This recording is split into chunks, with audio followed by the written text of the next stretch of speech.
Innovation et développement de nouveaux services. Processus de développement de nouveaux services. Le processus de développement de nouveaux services est essentiel pour les entreprises souhaitant innover et rester compétitives sur le marché. Voici les différentes étapes clés de ce processus. Étape 1. Identification des opportunités. 1.1. Analyse du marché et des tendances. Il s'agit de surveiller attentivement le marché, d'identifier les évolutions et les besoins émergents des consommateurs. 1.2. Écoute des clients. En recueillant les retours et les attentes des clients actuels, l'entreprise peut découvrir des opportunités d'amélioration et d'innovation. 1.3. Benchmarking. Examiner ce que font les concurrents et les meilleures pratiques du secteur peut offrir des idées d'amélioration et de différenciation. Étape 2. Génération d'idées. Brainstorming. Encourager la créativité et l'innovation au sein de l'entreprise en organisant des sessions de brainstorming avec les équipes concernées. Collaboration interne. Impliquer différentes parties prenantes, y compris les équipes marketing, R&D, vente, etc. pour générer un large éventail d'idées. Étape 3. Évaluation et sélection des idées. Faisabilité. Évaluer la faisabilité technique, financière et opérationnelle de chaque idée pour déterminer celles qui sont les plus viables. Alignement stratégique. Vérifier si les nouvelles idées s'alignent sur la vision et les objectifs stratégiques de l'entreprise. Analyse du ROI. Estimer le retour sur investissement potentiel de chaque idée pour prioriser les projets les plus rentables. Étape 4. Conception du concept. Définition du concept. Affiner l'idée sélectionnée en définissant clairement le nouveau service proposé, ses caractéristiques et ses avantages. Prototypage. Créer des prototypes ou des maquettes pour mieux visualiser le service et recueillir les commentaires des parties prenantes. Étape 4. Développement du service. Planification et gestion de projet. Établir un plan détaillé pour le développement du nouveau service, en fixant des échéances et des responsabilités claires. Collaboration entre les équipes marketing, R&D, opérations, vente, etc. doivent travailler en étroite collaboration pour assurer un développement fluide. Étape 5. Test et validation. Test en interne. Effectuer des tests en interne pour identifier et corriger les éventuels problèmes ou bugs. Test auprès des clients. Proposer le nouveau service à un groupe de clients pilotes pour recueillir leurs avis et leurs retours. Étape 6. Lancement et commercialisation. Communication. Mettre en place une stratégie de communication efficace pour annoncer le lancement du nouveau service aux clients cibles. Formation des équipes. S'assurer que les équipes sont bien formées pour promouvoir et vendre le nouveau service. Suivi des performances. Suivre attentivement les performances du nouveau service et ajuster la stratégie en fonction des retours des clients. Le processus de développement de nouveaux services est un processus itératif, et il est important d'être à l'écoute des clients tout au long du processus pour s'assurer que le service répond pleinement à leurs besoins et attentes. L'innovation continue et l'amélioration des services existants sont également essentiels pour maintenir une longueur d'avance sur la concurrence et répondre aux évolutions du marché. Quelques notions clés. Le benchmarking. Le benchmarking est un processus d'évaluation et de comparaison des performances, des pratiques et des résultats d'une entreprise avec ceux d'autres entreprises ou organisations similaires dans le but d'identifier les meilleures pratiques et de s'améliorer. C'est une méthode puissante pour obtenir des informations sur les performances d'une entreprise par rapport à ses concurrents ou aux leaders du secteur, et pour identifier les domaines où des améliorations sont nécessaires. Voici les étapes clés du processus de benchmarking. Étape 1. Définition des objectifs. Avant de commencer le processus de benchmarking, il est essentiel de définir clairement les objectifs spécifiques que l'entreprise souhaite atteindre. Cela peut inclure l'amélioration de la qualité, l'efficacité opérationnelle, la satisfaction client, la productivité, etc. Étape 2. Sélection des critères de benchmarking. Une fois les objectifs définis, il faut identifier les critères ou les indicateurs clés de performance, KPI, qui seront utilisés pour comparer les performances de l'entreprise avec celles des autres. Ces critères peuvent varier en fonction des objectifs spécifiques de benchmarking. Étape 3. Identification des concurrents ou des leaders du secteur. Il est important de sélectionner des concurrents ou des entreprises leaders dans le secteur qui sont réputés pour leurs bonnes pratiques et leurs performances exceptionnelles dans les domaines ciblés. Les entreprises peuvent également effectuer un benchmarking interne en comparant les performances entre différentes divisions ou unités d'affaires au sein de l'organisation. Étape 4. Collecte de données. Une fois les entreprises de référence sélectionnées, il est nécessaire de collecter des données pertinentes sur leurs performances et leurs pratiques. Cela peut se faire par le biais d'enquêtes, d'entretiens, d'études de cas, de recherches en ligne ou de données publiques disponibles. Étape 5. Analyse des données. Une fois les données collectées, il convient de les analyser en profondeur pour identifier les différences de performance entre l'entreprise et ses concurrents ou les leaders du secteur. Cette analyse permet de mettre en évidence les domaines où des améliorations peuvent être apportées. Étape 6. Identification des meilleures pratiques. Le benchmarking vise à identifier les meilleures pratiques et les processus les plus performants qui sont utilisés par les concurrents ou les leaders du secteur. Ces meilleures pratiques peuvent servir de modèle pour améliorer les performances de l'entreprise. Étape 7. Mise en œuvre des améliorations. Une fois les meilleures pratiques identifiées, l'entreprise peut commencer à mettre en œuvre les améliorations nécessaires pour atteindre ses objectifs de benchmarking. Cela peut impliquer des ajustements dans les processus, les systèmes, les politiques ou les stratégies de l'entreprise. Étape 8. Suivi et évaluation. Le benchmarking est un processus continu. Il est important de suivre régulièrement les performances de l'entreprise et de comparer les résultats aux objectifs de benchmarking pour s'assurer que les améliorations apportées produisent les résultats attendus. Le benchmarking est un outil précieux pour aider les entreprises à identifier les domaines où elles peuvent s'améliorer, à stimuler l'innovation et à rester compétitives sur le marché. En tirant des enseignements des pratiques exemplaires des autres, les entreprises peuvent développer des stratégies plus efficaces et améliorer leur performance globale. Le brainstorming. Le brainstorming est une technique de groupe largement utilisée pour générer des idées, des solutions créatives et des possibilités d'amélioration. Il s'agit d'une approche collaborative qui encourage les participants à exprimer librement leurs idées, sans jugement ni critique, afin de stimuler la créativité et d'explorer de nouvelles perspectives. Voici les principales méthodes de brainstorming. Brainstorming classique, c'est la méthode de brainstorming traditionnelle où un groupe de personnes se réunit pour discuter librement et spontanément d'idées sur un sujet donné. Il n'y a pas de limite quant au nombre d'idées proposées, et l'objectif est de générer autant d'idées que possible, même les plus folles. Les participants peuvent construire sur les idées des autres et s'inspirer mutuellement. Brainstorming en ligne. Cette méthode de brainstorming est similaire au brainstorming classique, mais elle se déroule sur une plateforme en ligne. Les participants peuvent contribuer à la discussion et soumettre leurs idées par le biais d'outils de communication virtuelle, tels que des forums, des chats ou des tableaux blancs interactifs. Cette approche est particulièrement utile lorsque les membres du groupe sont géographiquement dispersés. Brainwriting. Le brainwriting est une variante du brainstorming où les participants écrivent leurs idées sur des feuilles de papier plutôt que de les exprimer à voix haute. Chaque participant commence par écrire une idée sur une feuille, puis passe la feuille à son voisin qui ajoute une nouvelle idée, et ainsi de suite. Cette méthode permet de garantir que toutes les idées sont prises en compte et que chacun a la possibilité de contribuer sans être influencé par les autres. Brainstorming dirigé.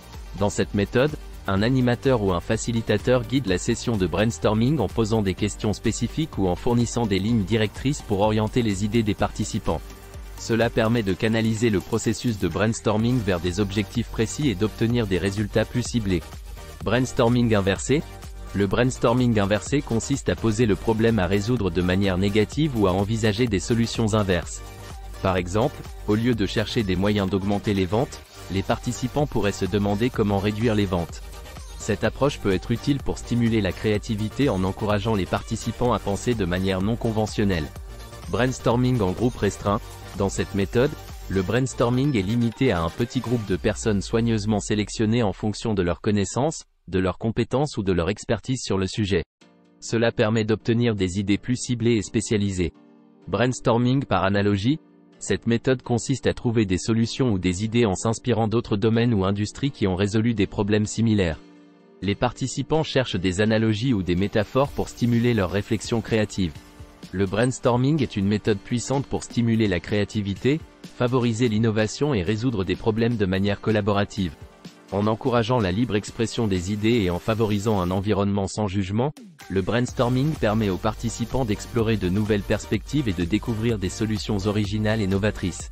L'analyse du ROI. L'analyse du ROI, Return on Investment, est une approche essentielle pour évaluer l'efficacité et la rentabilité d'une stratégie ou d'une initiative. Elle permet de mesurer le retour financier généré par un investissement spécifique. Voici quelques méthodes couramment utilisées pour analyser le ROI. Méthode du ROI standard, c'est l'approche la plus courante pour calculer le ROI. Elle consiste à diviser le gain net de l'investissement par le coût de l'investissement, puis à multiplier le résultat par 100 pour obtenir un pourcentage. La formule est la suivante. ROI, en pourcent, égale gain net de l'investissement moins coût de l'investissement, divisé par coût de l'investissement, multiplié par 100. Par exemple, si vous investissez 10 000 € dans une campagne publicitaire et réalisez un gain net de 15 000 € en vente, le calcul du ROI serait ROI, en pourcent, égale 15 000 moins 10 000, divisé par 10 000, multiplié par 100 égale 50%. Cela signifie que vous avez obtenu un retour sur investissement de 50 PER100 grâce à la campagne publicitaire. Méthode du ROI pondéré. Cette méthode prend en compte la durée de vie du projet ou de l'investissement. Elle attribue des pondérations aux revenus générés chaque année en fonction de leur importance relative dans le temps. Cela permet de mieux évaluer la rentabilité à long terme. Le calcul du ROI pondéré est légèrement plus complexe que celui du ROI standard. Méthode du ROI ajusté.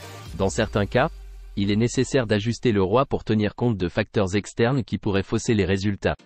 Par exemple, si une campagne publicitaire a été lancée en même temps qu'une autre initiative marketing, il peut être difficile d'attribuer précisément les revenus générés à chaque campagne. Dans ce cas, des ajustements sont effectués pour éliminer l'impact de ces facteurs externes. Analyse du ROI sur plusieurs canaux. Cette méthode vise à évaluer le retour sur investissement de différentes stratégies ou initiatives sur plusieurs canaux marketing. Cela permet de comparer l'efficacité de différentes approches et de déterminer les canaux qui offrent le meilleur ROI. Méthode du ROI qualitatif. Bien que le ROI soit principalement axé sur les aspects financiers, il est parfois important d'inclure des éléments qualitatifs dans l'analyse. Cela peut inclure des facteurs tels que la satisfaction client, la notoriété de la marque, la fidélité des clients, etc. Bien que ces éléments soient plus difficiles à quantifier, ils peuvent fournir des informations essentielles sur les avantages à long terme d'un investissement. L'importance de l'innovation pour rester compétitif dans le secteur des services. Dans le secteur des services, l'innovation joue un rôle crucial pour rester compétitif et prospérer dans un environnement en constante évolution. L'innovation peut être définie comme la capacité à créer de nouvelles idées, produits, processus ou modèles d'affaires qui apportent de la valeur aux clients et qui se démarquent de la concurrence. Voici quelques raisons pour lesquelles l'innovation est si importante pour les entreprises de services. Différenciation concurrentielle. Dans un marché saturé où de nombreux acteurs offrent des services similaires, l'innovation permet de se démarquer de la concurrence en proposant quelque chose de nouveau et de différent.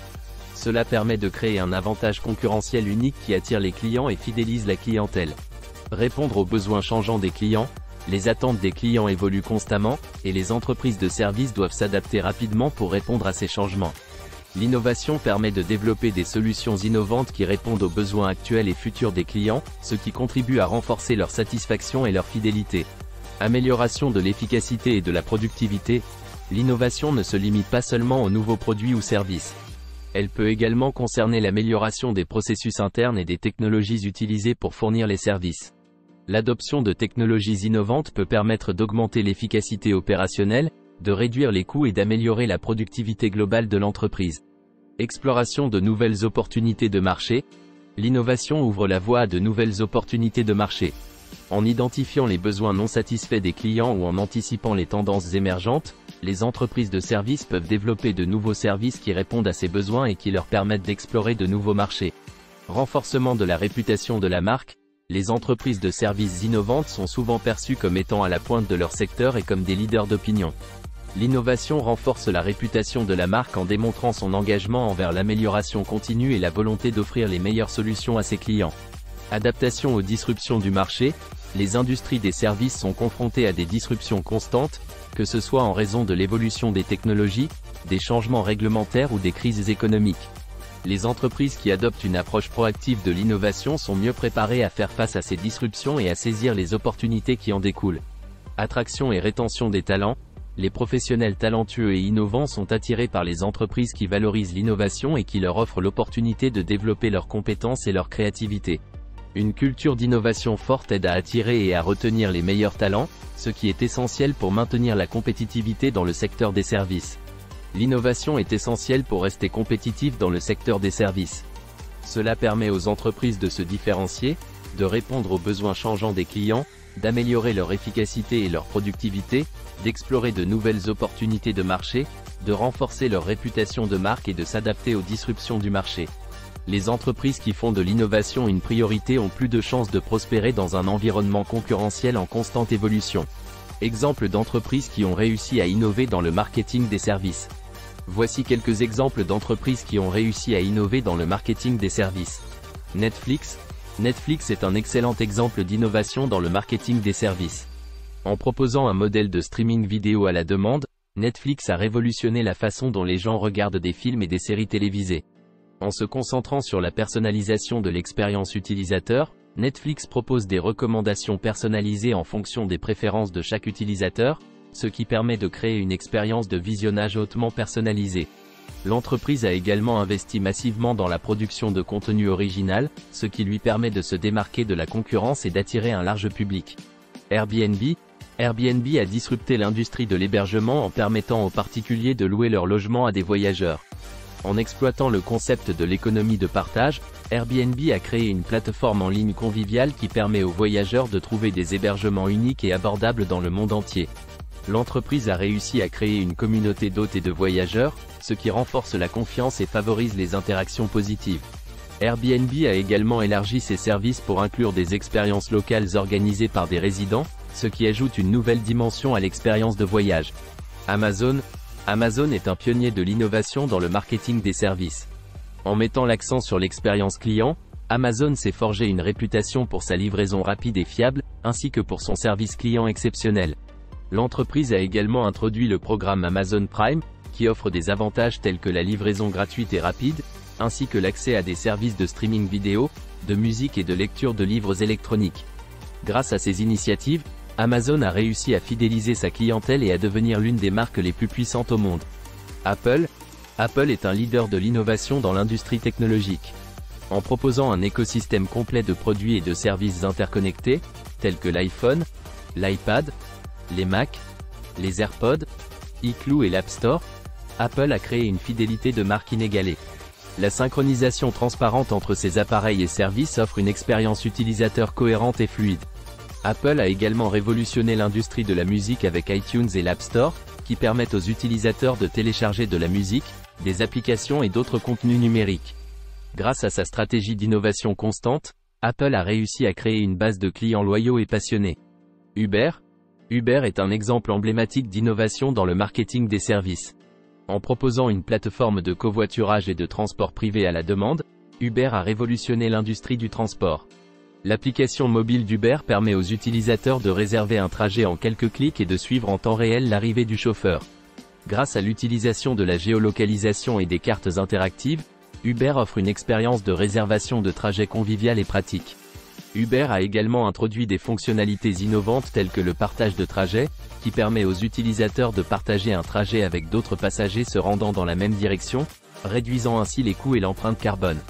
L'entreprise a également diversifié ses services en proposant des options de transport haut de gamme comme Uber Black et UberX, ainsi que des services de livraison de nourriture avec Uber Eats. Grâce à son approche novatrice et à sa facilité d'utilisation, Uber a connu une croissance rapide et a élargi sa présence à l'échelle mondiale. L'entreprise a su s'adapter aux besoins changeants des consommateurs et a créé une expérience de service qui répond aux attentes de rapidité, de commodité et de personnalisation.